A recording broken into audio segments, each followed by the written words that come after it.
Hello friends, आप सभी का स्वागत है आपके चैनल सिलेक्टिव क्लासेस पर। मेरा नाम है मनीष। मैं इस समय रिसर्च स्कॉलर हूँ सोशियोलॉजी विषय में। मैं आप सभी के लिए एक सीरीज़ लेकर आया हूँ जिसका नाम है अवेयरनेस सीरीज़। इसके अंतर्गत हम लोगों ने पहले कई मुद्दों पर बात करी है, जैसे political sociology, political voting behaviour pattern, political mobilisation, political culture, political socialisation etcetera. आज का हमारा टॉपिक है प्रेशर ग्रुप यानी दबाव समूह, और ये बहुत ही इम्पॉर्टेंट टॉपिक है। इसके द्वारा हम लोग जानेंगे कि जो दबाव समूह होते हैं वो कैसे काम करते हैं, उनके क्या उद्देश्य होते हैं, वो राजनीतिक दलों से कैसे भिन्न होते हैं, इनका आधार क्या होता है, ये लोकतंत्र को मजबूत करने में कैसे भूमिका निभाते हैं। तो सबसे पहले हम लोग इसके ऐतिहासिक परिप्रेक्ष्य पर बात करते हैं। साथ ही हम आपको ये भी बताते चलें कि ये सीरीज़ क्यों इम्पॉर्टेंट है। ये सीरीज़ फ्रेंड्स इसलिए इम्पॉर्टेंट है क्योंकि हम आज एक आज़ादी के 75वें वर्षगांठ के दौर में हम आज बात कर रहे हैं अपने पॉलिटिकल जो कंसर्न हैं उन पर, हमारी जो राजनीतिक चिंता है उन पर। जिस तरह से राजनीति में अपराधीकरण और कहीं ना कहीं जो सांप्रदायिक और धार्मिक राजनीति का दौर बढ़ता चला जा रहा है, ऐसे में सोशल मीडिया के इस दौर में जहाँ पर digital media, print media, social media का प्रभाव इतना ज़्यादा है, ऐसे में हमारी एक कोशिश है कि आप सभी लोग जो यूट्यूब देख रहे हैं, उस पर कुछ अपना टाइम बिताते हैं, वे लोग कुछ ऐसी बातों को सीखें, समझें, जिससे वो न केवल अपनी जो है संवैधानिक और राजनीतिक जिम्मेदारी को भी निभा सकते हैं, साथ ही वे अपने आप को और ज़्यादा अवेयर और जागरूक कर सकते हैं। इसी क्रम में मेरी ये सीरीज़ है और ये सभी के लिए है, किसी विचारधारा या किसी चीज़ से बिल्कुल मोटिवेटेड नहीं है। ये एक तरीके से नोट है, क्योंकि आमतौर पर लोग पोलराइज कर देते हैं। तो जो प्रेशर ग्रुप टर्म है, हम लोग इस पर बात करते हैं। सबसे पहले कब आया? एक महोदय है पीटर ऑडगार्ड, उन्होंने 1928 में सबसे पहले इसका प्रयोग किया था, जब उन्होंने अमेरिका में शराबबंदी के लिए काम प्रारंभ किया था। तो उन्होंने प्रेशर ग्रुप की तरह से काम किया था। अब आप समझते होंगे जो प्रेशर ग्रुप है वो इतने इम्पॉर्टेंट क्यों होते हैं और उनकी क्या भूमिका है। देखिए फ्रेंड्स, आज के टाइम में जब हम आज 130 करोड़ की जनसंख्या के दौर में बैठे हैं और 130 करोड़ की जनसंख्या वाला राष्ट्र हमारा है, ऐसे में बहुत से ऐसे कंसर्न हैं जिनसे जनता परेशान है और सरकार का ध्यान उधर नहीं जाता। ऐसे तमाम ग्लोबल इश्यूज होते हैं, उन पर दुनिया के कई छोटे छोटे द्वीपीय देश, कई छोटे छोटे समूह प्रभावित होते रहते हैं और उनका ध्यान नहीं जाता। तो उसके लिए अलग अलग ग्रुप्स बने हुए हैं, जैसे आप समझते हैं कि यूएनओ, ठीक है, ये कहीं ना कहीं एक बॉडी है इस तरह से। अनक्लॉज, अंकटाड, है ना, ऐसे तमाम बड़े बड़े समूह हैं। आपने हाल में फ़िलहाल एक नाम सुना ग्रेटा थनबर्ग का, वंगाई मैथाई का, और बहुत से दुनिया में बड़े इम्पॉर्टेंट जो है चेहरे हैं, नाम हैं। भारत में आप जैसे एक नाम समझते हैं हमेशा कि जिनका नाम है अरुंधति राय, ये काफ़ी, ये लोग जो है हर्ष मंदर, ये लोग इस तरह से काम करते रहते हैं, एक प्रेशर ग्रुप की तरह से होते हैं। अगर प्रेशर ग्रुप का कॉन्स्टिट्यूशनल फ्रेमवर्क देखा जाए तो कॉन्स्टिट्यूशन में कहीं भी हमारे संविधान में प्रेशर ग्रुप टर्म नहीं दिया गया है, लेकिन हमारे यहाँ पर ये बात कही गई है अनुच्छेद 19 में कि संघ या संगठन बनाने की आज़ादी का विधान किया गया है।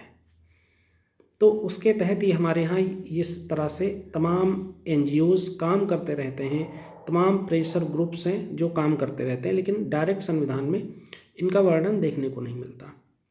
अब चूँकि मैंने बात करी थी कि 130 करोड़ की जनसंख्या में इतने ज़्यादा जो है कंसर्न हैं जिन पर सरकार का आम तौर पर ध्यान नहीं जाता, वो तमाम रीजनल इशूज़ होते हैं जहाँ सरकार का ध्यान नहीं जाता। जो मुद्दे जनजातियों के हो सकते हैं, ओबीसीज़ के हो सकते हैं, एससीज़ के हो सकते हैं, सबके हो सकते हैं, ठीक है, महिलाओं के भी हो सकते हैं।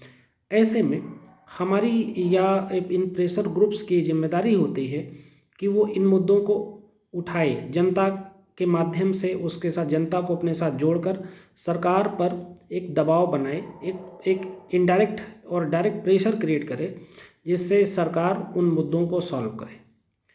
फ्रेंड्स, हम अगर अपने भारत के इतिहास को हम अगर समझें और अगर हम दुनिया के इतिहास को भी देखें, तो अगर हम बहुत से उदाहरण होते हैं, फिर हम हिस्ट्री पढ़ाने जैसा लग जाएंगे।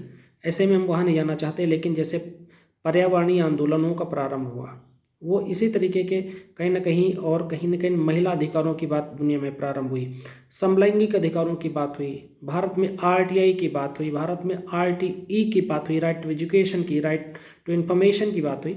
इन सब के लिए बहुत ज़्यादा तमाम जो है प्रेशर ग्रुप्स ने डंडे खाए हैं, उनको कहीं ना कहीं परेशानियों को झेलना पड़ा है।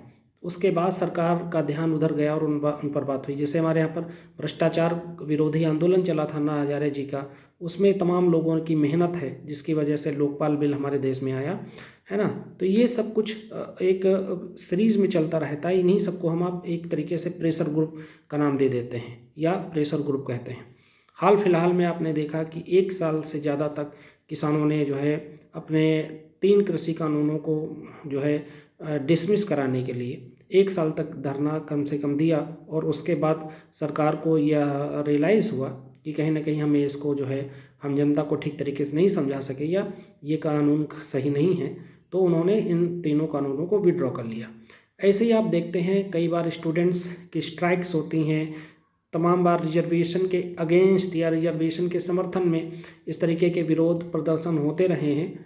तो ये सब जो है काम करते रहते हैं प्रेशर ग्रुप का। कई बार जो है एक देश के अंतर्गत फॉरेन जो है ऑर्गेनाइजेशंस काम करते रहते हैं, वो भी प्रेशर ग्रुप का काम करते हैं, जो कहीं ना कहीं इंटरनेशनल स्तर पर सरकार की जो साख कैसी है उसको जो है दुनिया के सामने लाने की कोशिश करते हैं।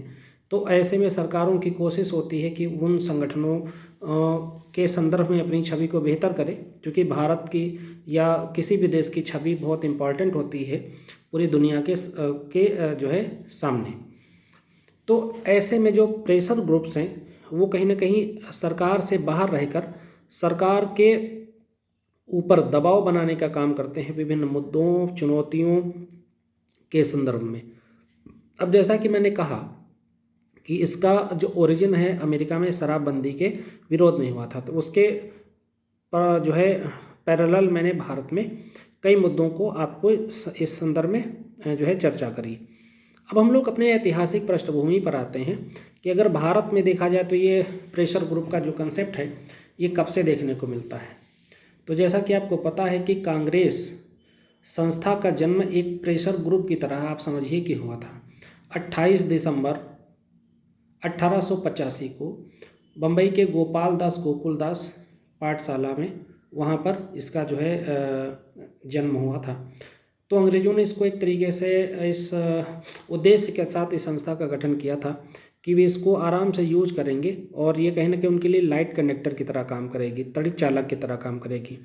लेकिन बात पलट गई और कांग्रेस ने एक बड़ा रूप धारण कर लिया। तो शुरुआती जो दौर है कांग्रेस का वो इसी तरीके से देखने को मिलता है कि कांग्रेस ने जो अपनी कार्यशैली को रखा था वो एक दबाव समूह की भूमिका में रखते थे, क्योंकि वो अनुनय विनय के माध्यम से अपनी बातों को जनता से मनवाने की कोशिश करते थे, ब्रिटिश गवर्नमेंट से मनवाने की कोशिश करते थे। तो जो ब्रिटिश गवर्नमेंट है उनकी जैसे पीछे से 10 मांगे मान ली तो पीछे की 4 मांगे 3 मांगे मान ली। तो इसी वजह से जो है कांग्रेस ने भी कहीं ना कहीं अपनी कार्यशैली में बदलाव लाया, अपने जो प्रेशर को और बिल्डअप करने की कोशिश करी। ठीक है फ्रेंड्स, तो इस तरह से कहीं ना कहीं भारत में राजनीतिक दबाव समूह की शुरुआत मानी जाती है। लेकिन कांग्रेस की स्थापना के पहले भी जो है ये प्रयास होते रहे थे। इवन गांधी जी के आने के पहले भी ये प्रयास होते रहे थे। जैसे जो है आप लंदन में देखते हैं तमाम न्यूज़पेपर इस्टेब्लिश किए गए, चूँकि भारत में तो जो है सेंसरशिप कानून आ गया था, तो भारत में नहीं हो सकता था ऐसा। तो जो है भारत से बाहर ऐसे तमाम संगठन काम करते रहे। श्यामजी कृष्ण वर्मा, गदर पार्टी का गठन भारत, लाला हरदयाल ने भी बाहर विदेश में काम किया। ऐसे तमाम जो मूवमेंट स्ट्रगल में योगदान देने वाले जो है बुद्धिजीवी लोग थे, उन लोगों ने भारत से बाहर जो है काम करना प्रारंभ किया था, जिसमें हम देखते हैं सुभाष चंद्र बोस भी हैं, जिसमें हम देखते हैं कि विट्ठल भाई पटेल भी हैं, सरदार वल्लभ भाई पटेल हैं और दादा भाई नौरोजी जी हैं। तो जो स्टूडेंट ग्रुप्स हुआ करते थे, जो भारत से बाहर भारत की नीतियों को प्रभावित करने के लिए उन देशों में ब्रिटिश सरकार के विरुद्ध अभियान चलाया करते थे। अब हम ये समझें कि भारत के अंदर कैसे दबाव समूह काम करते थे या उनका उभार तेजी के साथ कैसे हुआ। तो जैसा कि मैंने बताया कि जो है 1885 को जब कांग्रेस की स्थापना हुई, तो उसके बाद जो है इनका उनसे पहले और उनके बाद इनका उभार तेजी के साथ हुआ, क्योंकि उसके पहले विदेश में काम कर रहे थे, लेकिन जब कांग्रेस संस्था एस्टेब्लिश हो गई तो उसके बाद भारत में भी इनका जो है प्रभाव तेजी के साथ बढ़ने लगा। प्रेशर ग्रुप्स का एक अपना एक टेस्टिंग एक तरीके से उनकी हो गई थी कि हाँ किस तरीके से अंग्रेज़ों पर हम दबाव बना सकते हैं, क्योंकि अंग्रेज़ों ने अपने आप को पहले बहुत ज़्यादा सख्त और कठोर बना रखा था, लेकिन कांग्रेस के कार्यशैली से ये टेस्टिंग एक तरीके से हो चुकी थी। अब हम समझते हैं कि गांधी जी के जो है आगमन के पहले भी कांग्रेस संस्था के निर्माण से पहले भी कुछ कोशिशें हुई थी। जैसे आप देखते हैं कि स्वदेशी आंदोलन का गठन हुआ था, ठीक है, स्वदेशी आंदोलन प्रारंभ हुआ था। तो ये क्या है, एक तरीके से प्रेशर ग्रुप हैं जिनमें इंडियन जो है इंडोलॉजी अप्रोच को बढ़ावा देने की बात हुई थी, ओरिएंटल स्कूल की स्थापना हुई थी, स्वदेशी शिक्षा को स्वदेशी माध्यम में दी जाने की बात हुई थी, उसके लिए तमाम जैसे माचिस का कारखाना बनाना, भारत विद्या उपागम के लिए काम करना, इंडियन जो है लैंग्वेज में एजुकेशन को डेवलप करना, हिंदू कल्चर को प्रमोट करना, ये सब चीज़ें होनी प्रारंभ कहीं ना कहीं हो गई थी। और जिनमें अलग अलग स्तर पर जैसे हिंदू महासभा और आरएसएस भी अलग अलग ढंग से हिंदू कल्चर को प्रमोट करने के लिए, हिंदू लाइफस्टाइल को बढ़ावा देने के लिए काम कर रही थी। और इसी के और अगर थोड़ा सा हम पहले जाएं तो कहीं ना कहीं जो हम जनजाति आंदोलन देखते हैं, किसान आंदोलन देखते हैं, और जो हम कहीं ना कहीं किसान आंदोलन देखते हैं, वे सब जो है मूवमेंट हमें दिखाई देते हैं। जैसे मुंडा विद्रोह, संथाल विद्रोह, ये सब एक तरीके से एक इनको कहा तो विद्रोह हो जाता है, लेकिन ये कहीं ना कहीं अंग्रेजों पर प्रेशर बिल्डअप करते थे, उनकी पॉलिसीज़ को कहीं ना कहीं इफेक्ट करने की कोशिश करते थे।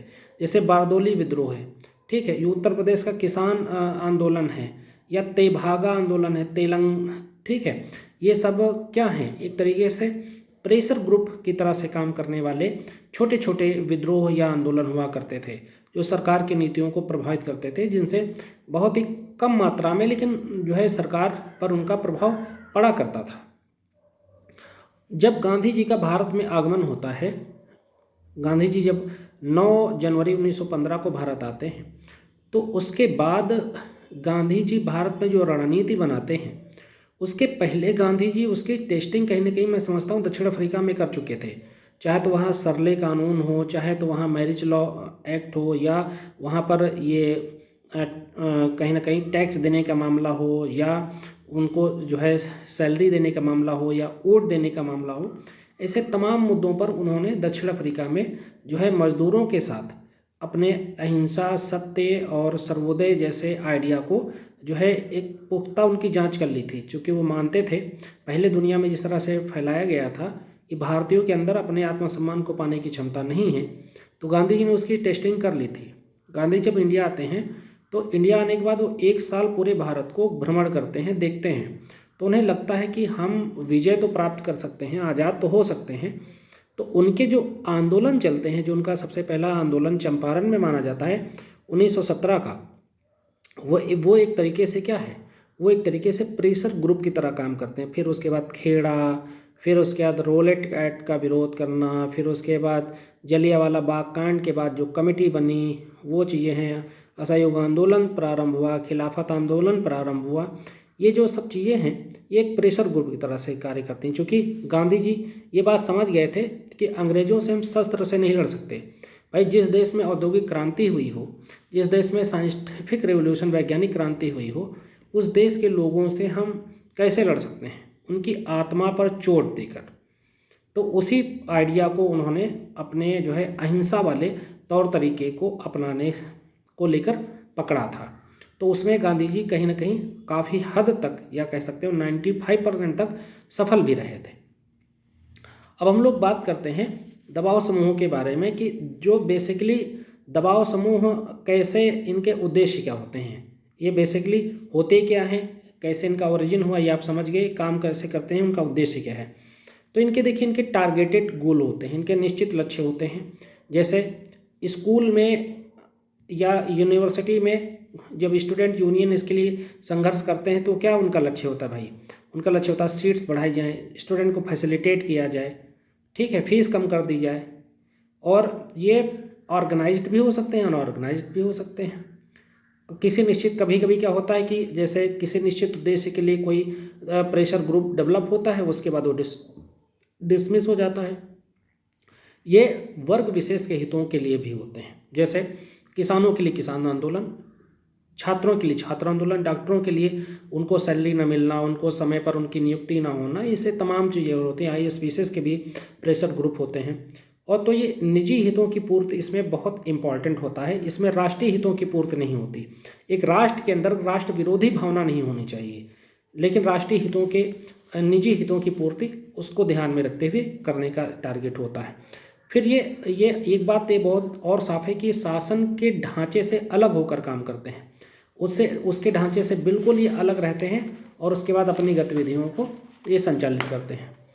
अब हम लोग जानेंगे इनकी कार्य पद्धतियों के बारे में। तो जैसे क्या है कि कई बार ऐसा होता है कि जो दबाव समूह होते हैं वे जो है समूह के उद्देश्यों के साथ जुड़ जाते हैं। समूह के उद्देश्य कई बार क्या है, जैसे जनजातियों के लिए कोई बहुत बड़ा मुद्दा है, किसानों का कोई बहुत बड़ा मुद्दा है, तो उनके साथ वो जुड़ जाते हैं, ठीक है, और उनके साथ उनकी जो है हितों को पूरा करने के लिए उनके साथ वो उस आवाज़ को और बढ़ावा देते हैं, बुलंद करते हैं। लेकिन कई बार जो है उस पर प्रतिकूल असर भी इनका पड़ जाता है, ठीक है। तो ये बहुत ज़्यादा ध्यान रखकर इनका यूज करना चाहिए। दूसरा है, जो निर्णय करता है उनके जो प्रतिनिधित्व करने वाली संस्थाएं हैं वो क्या होती हैं, उन पर भी ये उनके प्रति भी सहानुभूति होती हैं।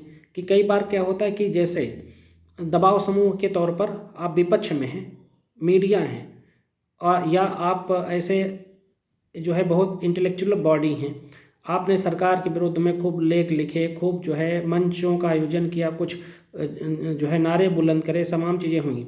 तो क्या होता है कि कई बार जब वो विरोधी पार्टी, विपक्षी पार्टी जब सत्ता में आती है तो उनके प्रति क्या होती है, सहानुभूतिक रुख अपना लेती है।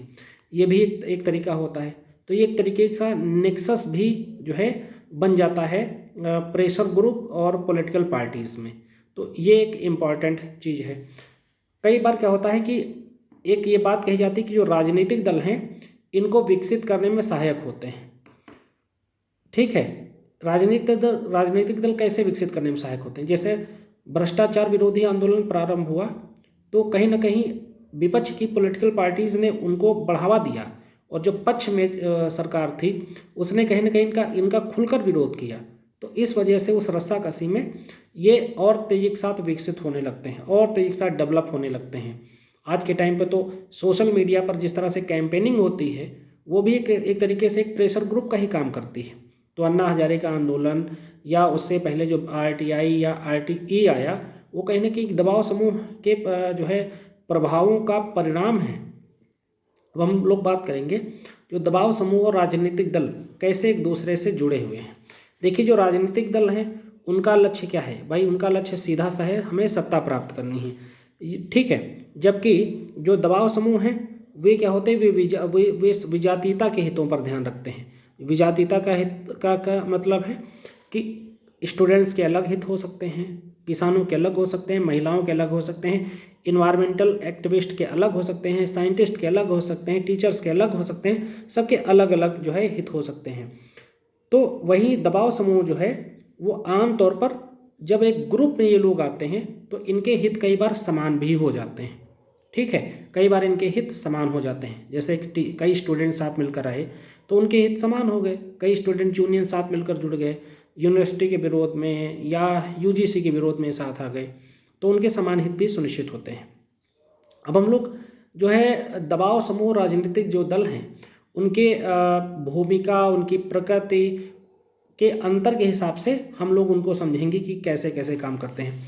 जैसे पॉलिटिकल पार्टी होती हैं वो ऑर्गेनाइज्ड होती हैं, वहीं जो प्रेशर ग्रुप होते हैं, दबाव समूह होते हैं, वे संगठित हो भी सकते हैं या असंगठित भी हो सकते हैं। मैंने कहा निश्चित लक्ष्य हो सकता है तो संगठित हो सकते हैं, नहीं हो सकता तो नहीं हो सकते हैं। कई बार भूमिका संबंधी अंतर होते हैं, दोनों की भूमिका कई बार राजनीतिक हो जाती है। ठीक है, राजनीतिक दल तो राजनीतिक पद्धति में काम करते ही हैं। कई बार जो है वो जो प्रेशर ग्रुप है वो भी पॉलिटिकलाइज हो जाते हैं। ठीक है, जैसे इस समय जो है जो किसान यूनियन है वो एक तरीके से अलग अलग राज्यों में जाकर सरकार के विरोध में कैंपेनिंग करते हैं किसानों के हितों के लिए, तो कहीं ना कहीं उनका पॉलिटिकलाइजेशन भी कहीं ना कहीं डायरेक्ट और इनडायरेक्ट आप समझ सकते हैं हो ही रहा होगा। फिर लक्ष्य संबंधी भेद होते हैं। सरकार का काम क्या होता है? शासन का पर नियंत्रण स्थापित करना। ठीक है, और जो वो पॉलिटिकल ग्रुप्स जो प्रेशर ग्रुप्स होते हैं उनका काम क्या होता है? शासकीय जो ढांचे के बाहर रहकर जो है शासन की पद्धति को उसकी प्रणाली को प्रभावित करने की कोशिश होती है। ठीक है, कई प्रत्यक्ष जो राजनीतिक दल होते हैं वो कैसे काम करते हैं? वो प्रत्यक्ष ढंग से काम करते हैं, जबकि जो प्रेशर ग्रुप होते हैं वो कैसे काम करते हैं? वो इनडायरेक्टली काम कर सकते हैं या अप्रत्यक्ष रूप से काम करते हैं। अब हम लोग फ्रेंड्स बात करेंगे प्रेशर ग्रुप के महत्व के बारे में। तो एक समाजशास्त्री हैं, पॉलिटिकल सोशोलॉजिस्ट हैं, फाइनर, उनकी एक बात बहुत अच्छी है। वो कहते हैं कि जहां सिद्धांत व संगठन में राजनीतिक दल कमज़ोर होंगे वहीं तेजी के साथ दबाव समूह बढ़ेंगे। यानी कि जो पॉलिटिकल पार्टी हैं जहां अपने उन्होंने सिद्धांत और संगठन में वो कमजोरी उनके अंदर दिखने लगेगी, वैसे ही दबाव समूह तेजी के साथ बढ़ने लगेंगे। इसका अर्थ क्या है कि जैसे ही वो निश्चित हितों को नहीं साध पाएंगे, लोगों के कल्याण को सुनिश्चित नहीं कर पाएंगे, वैसे ही प्रेशर ग्रुप तेजी के साथ बढ़ेंगे और कहीं ना कहीं उनका विरोध करेंगे। क्योंकि अब हम लोग और कुछ चीज़ों पर बात करेंगे, जैसे प्रेशर ग्रुप पर्यावरण जो है वादी प्रेशर ग्रुप हो सकते हैं, सामाजिक रूढ़ियों को दूर करने के लिए हो सकते हैं। जैसे आप समझ सकते हैं धार्मिक सुधार आंदोलन हुए थे, जन जागरूकता को बढ़ावा देने के लिए, right to information, right to educate, उसके शिक्षा को जो है मूल अधिकार बनाने के लिए आप समझ सकते हैं कि जिस तरह से जो है RTE आया, राइट टू एजुकेशन आया, तो ये सब जो चीज़ें हैं उनके लिए काम करते हैं। कई बार महिलाओं के अधिकारों के लिए जो बात होती रहती है उस पर ये चीज़ें आई हैं। हम देखते हैं कि पंचायती राज व्यवस्था में तो महिलाओं को रिजर्वेशन दे दिया गया 1/3, लेकिन अभी भी लोकसभा और राज्यसभा में रिजर्वेशन के लिए बिल पेंडिंग है, तो उसके लिए काम होता रहता है। जन कल्याण को सुनिश्चित करने के लिए कई बार जो है प्रेशर ग्रुप बनाए जाते हैं। कई किसानों के मामले हों या राजनीति में अपराधीकरण का विरोध करना हो, इन सब के लिए जो है ये चीज़ें काम करती रहती हैं, प्रेशर ग्रुप काम करते रहते हैं। अब हम लोग इनके टाइप्स पर आएंगे कि इनका जो है इनके प्रकार क्या है। तो देखिए, जैसे आर्थिक अगर हम बात करते हैं प्रेशर ग्रुप की, तो जैसे फिक्की संगठन है वो बहुत ही बड़ा संगठन है, और उसी तरह से श्रमिकों के लिए अखिल भारतीय मजदूर संघ, अखिल भारतीय मजदूर कांग्रेस, वैसे किसानों के लिए बात करने के लिए जैसे आजकल बहुत ज़्यादा पॉपुलर है भारतीय कृषक समाज, किसान सभा, संयुक्त किसान मोर्चा, ये आजकल बहुत ज़्यादा पॉपुलर है। उसी तरह व्यावसायिक संगठनों के लिए जैसे छात्र, डॉक्टर, इंजीनियर, IAS, PCS, इन सभी के लिए काम करने के लिए संगठन कार्य करते हैं। और फिर उसी तरह गांधीवादी अगर हम प्रेशर ग्रुप की बात करें तो जैसे सर्व सेवा संघ, अखिल भारतीय हरिजन सेवक संघ, अखिल भारतीय चरखा संघ, ऐसे तमाम जो है संगठन हैं जो दबाव समूह के रूप में काम करते हैं, सरकार से बाहर और सरकार के ऊपर दबाव बनाने की कोशिश करते हैं। अब हम लोग बात करेंगे लोकतंत्र में दबाव समूह की क्या भूमिका है। देखिए फ्रेंड्स, जैसा कि हम आप सभी आज के जो है एक बहुत ही डिजिटलाइज्ड माहौल में रह रहे हैं, जहां पर कई बार सरकार इस तरीके की कोशिशें करती हैं कि मीम्स या बनाए जाएं, एनेक्डोट्स बनाए जाएं, तमाम ऐसी बातों को पक्ष के द्वारा विपक्ष के द्वारा फ्लरिश किया जाता, फैलाया जाता, जो सही नहीं होती लेकिन सही मानने लोग लगते हैं, जिसे पोस्ट ट्रुथ जिसे एक वर्ड दिया जाता है।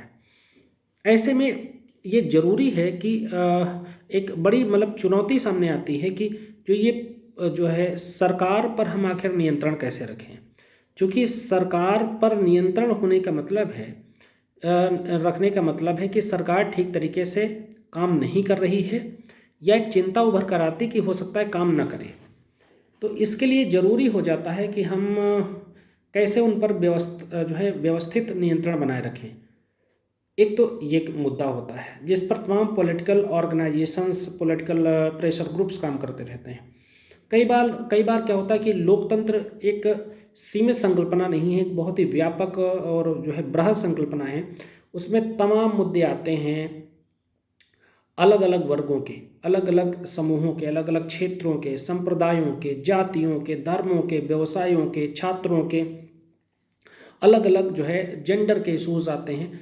इन सारे जो इशूज़ को हम अगर सॉल्व करने बैठें तो इतना आसान नहीं है। भारत के 9 राज्य हैं जो कोस्टल एरिया पर बसे हैं, और बहुत बड़ा हमारा एक पॉपुलेशन साइज़ है। तो ऐसे में, और जिस तरह से हम एक विकासशील देश आज हैं, हमारे लिए बहुत बड़ी चुनौती होती है कोई भी सरकार को संचालित करने में। तो और सरकारें कभी कभी जब फुल मेजॉरिटी में होती हैं, या जब वो अपने राजनीतिक हितों को ज़्यादा साधने की कोशिश करती हैं, तो कहीं ना कहीं जन कल्याण बाधित होता है या अवरुद्ध होता है। तो ऐसे में जो प्रेशर ग्रुप्स होते हैं वो सरकार को कहीं ना कहीं मार्गदर्शन का काम करते हैं, सरकार को ये दिखाने की कोशिश करते हैं कि भाई आपने किन चीज़ों को छेड़ा है। अगर कई बार ऐसा भी होता है जब सरकार तानाशाहीवादी रवैये पर आ जाती है, तभी ये प्रेशर ग्रुप सरकार को एक तरीके से ऑन ट्रैक पर लाने की कोशिश करते हैं। ऐसे में बहुत अहम होते हैं, ठीक है, क्योंकि शासन की सत्ता की बागडोर जैसे ही किसी भी व्यक्ति या दल के हाथ में आती है, ये व्यक्ति तो नहीं कहना चाहिए, दल कहना चाहिए, दल के हाथ में आती है, वैसे कई बार उसके अराजक होने की संभावना होती है। ऐसे में भी दबाव समूह हमारे लिए बहुत इम्पोर्टेंट होते हैं। आप विपक्ष को भी सदन के अंदर एक दबाव समूह के रूप में ही देख सकते हैं। आप इंटेलेक्चुअल बॉडीज़ को जो तमाम आर्टिकल्स लिखते हैं, तमाम मूवीज़ बनाते हैं, तमाम प्रोग्राम आयोजित करते हैं, सेमिनार्स होती हैं, ये सब प्रेशर ग्रुप का काम करते हैं। तो जैसे आपने देखा कि कई बार साहित्य अकादमी वालों ने अपना वो वापस कर दिए पुरस्कार। तो ये सब क्या है, एक प्रेशर ग्रुप की तरह से काम करने वाली बात है, एक दबाव बनाने वाली बात है, ताकि सरकार व्यवस्थित और नियंत्रित ढंग से कार्य करती रहे, उसका जनता का कल्याण या लोक कल्याण सुनिश्चित होता रहे। तो आप लोगों ने मेरी इस छोटी सी कोशिश को अगर ठीक तरीके से समझा हो, उसमें कुछ आप लोगों को और बेहतर नॉलेज इम्प्रूवमेंट हुआ हो, या कुछ और हमसे नए टॉपिक पर आप वीडियो बनाने के इच्छुक हों, तो प्लीज़ हमें कमेंट में ज़रूर बताएं। अगर आप को हमारा वीडियो पसंद आता है तो इसे प्लीज़ शेयर, लाइक, सब्सक्राइब ज़रूर करें। Thank you very much. जय हिंद।